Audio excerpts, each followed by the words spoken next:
analyser dama yaakaar ni peut-être mi ngi ragal lan la ko gars yi di prévoir xam nga tamit nañu waxante dëgg fii.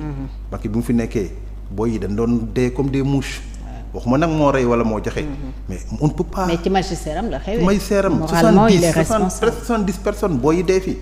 loo xam ne tey jii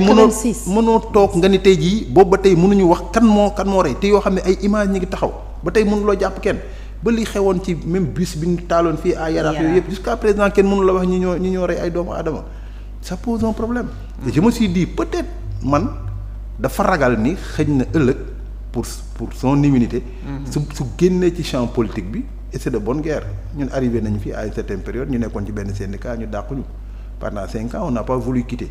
mais après on était devenu très vulnérable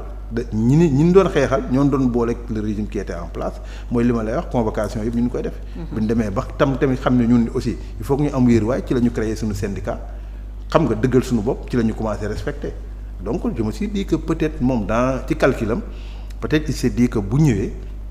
xam nga bu bokkee ci liste bi peut-être bu ñu ko élire à l'Assemblée dina mën a am dinañ wax ni c'est le leader de l'opposition qu'on a arrêté comme ce qui se passe ak affaire dem noonu quoi alors que bu effacé woo ça sera un Macky Sall simple même s'il était ancien président de la République mais lu mu ci mënti doon moi je dis on est en démocratie am na sañ-sañ bokk élection nan ko bàyyi mu bokk ci élection yi ak ñeneen ñëpp c'est-à-dire bu ñu nekk sax du dugg ci yenn yi Sénégalais yi tànn te Sénégalais yi ñoom ñoo la choisiroon ba jox ñenn ñi 54%. su see même Sénégalais pense que ils doivent fal nañ leen te dañ leen war a jox moyen pour réussir dans la politique dañ leen doon la waat 54% yooyu soxlawul moo tax j'ai salué ce qui s'est passé parce que j'avais des inquiétudes waxuma yoon may na Barthélémy mu war a nekk mais man pour man on doit laisser tout le monde ñu dem à ces élections là loolu mooy permettre le Sénégalais mu choisir mais loolu mooy permettre ku nekk xam foo féete parce que am na loo xam ne boo ko defoon rek ëllëg coow la ñuy indi parce que kay daf lay wax ni man boolewul ma te parce que dafa yëgoon dama ko war a gagner moo tax maa ngi santaat yàlla bu baax a baax ci nañ dem ci élection ñëpp bokk. te ku ci nekk aussi ñu bañ a ñu dem ci cadre li ñuy proposer Sénégalais yi loolu moo am solo gis nga débat li am solo mooy réfléchir wax li jëmal réew mi kanam mais pas autre chose mais pour yàq deru nit war a wax loo xam ne li nga koy sosal te li nga koy sosal yëpp amuñu. te fan yii yëpp je vois que c'est ce débat là qui vient que ça soit du pouvoir que de l'opposition c'est-à-dire ñii sàcc nañu wala ñu ne ñëw néew ma nag du nu mais dafa am service yu ko moom aujourd'hui on a des services ou des directions compétentes pour ça tey jii la gestion d'un État am nañu ko mën a càmbar que ça soit la Cour des comptes que ça soit l'inspection générale d'État même les contrôles internes nañu activer ñoom ñu def seen liggéey suñ ko génnee comme créé nañ yenn institution état yoonam nekku bu paree na dem déposer xam nga tamit ku nu woo nga bañ a taxaw ni yëpp parce que tamit man li ma fi dégg ci ay scandale dafa doy waar. scandale Covid bi par exemple. ba léegi c'est extraordinaire non loolu moom ñun ñoo ko dund moom. Covid moom bu ñu ci bëggee wax moom ñun bu ñu ñëwee ñu wax leen lu leer da ngay gis sax ñu jëndal la benn scanner boo xam ne bu ñëwee dafay mel ni mbubu mi rek lañ changé. c'est-à-dire xam nga France Europe day am ay matériel ñu utiliser ko mu amortir mais tubaab bi bu amortir dañ koy dindi mais am na ñoo xam ne lu ñuy def léegi dañuy jël moteur li fa nekkoon yëpp ñu utaat beneen mbubu carcasse bu bees tàq ñëw indil la ko parce que man mënu ma concevoir dans mon hôpital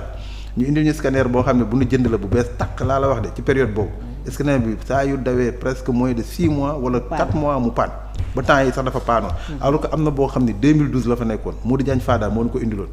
boobu ba tey mi ngi fonctionner ça pose un problème xanaa boobu moo waroon mën a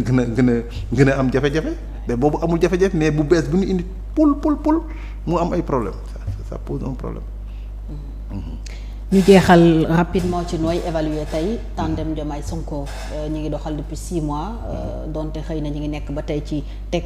les premiers jalons mais au moins am na ci loo leen mën a apprécier ndax dañu diggee jubal jubbanti mais également rupture systémique à tous les niveaux. Est-ce que yow gis nga ay signaux yu lay won ne changement mu ngi am ñu ngi jëm ci leneen lu bees. bon changement nga wax ko teel na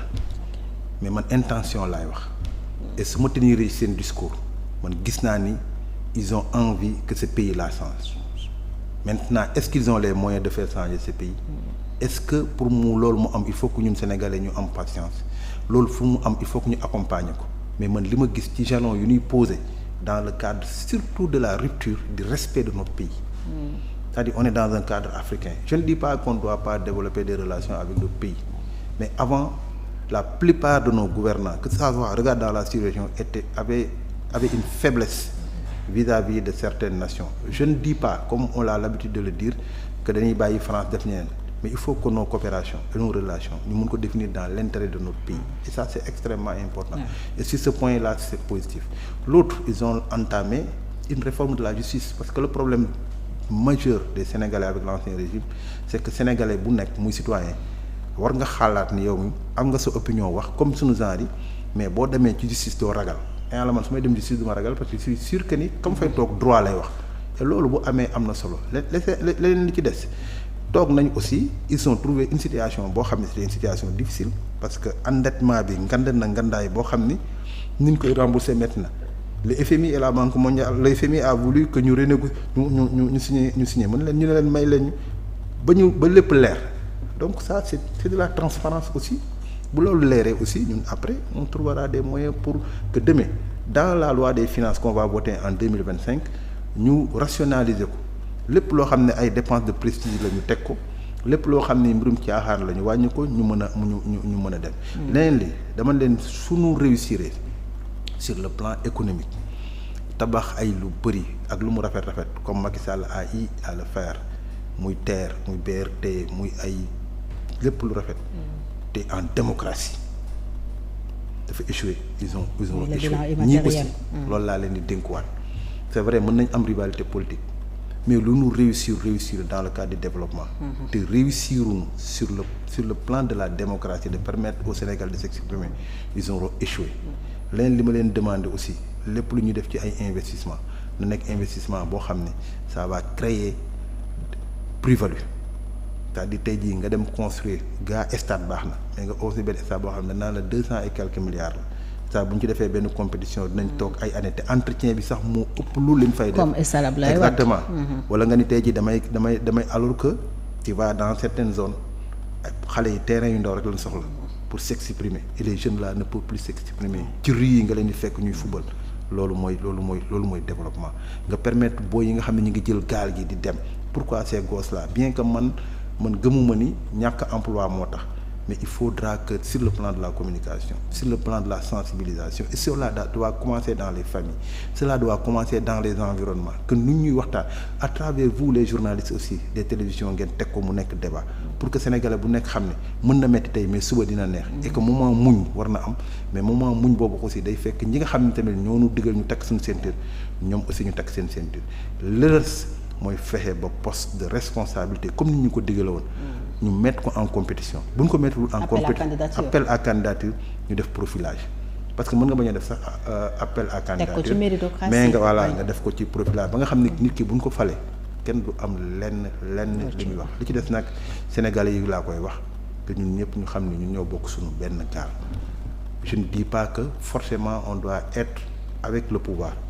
je ne dis pas forcément qu'on doit être contre le pouvoir mais qu'on n'oublie pas que le Sénégal nous appartient à tous et que lépp lu ñuy am divergence nañu jiital aussi sunu intérêt pays et lépp loo xam ne débat la mu nekk un débat constructif pour l'intérêt du pays et pour nous permettre de pouvoir avancer. Je pense que si ce point précis la ñuy wax di am yaakaar parce que ñoom bu ñu échoué rek pour man ce serait une catastrophe. ñëpp a koy yëg. jërëjëf Cheikh Seck ñu ngi lay gërëm bu baax a baax amoon mbégte dalal la ci jotaay bi bàyyi la nga tàggoo. jërëjëf maa ngi waxaat rek di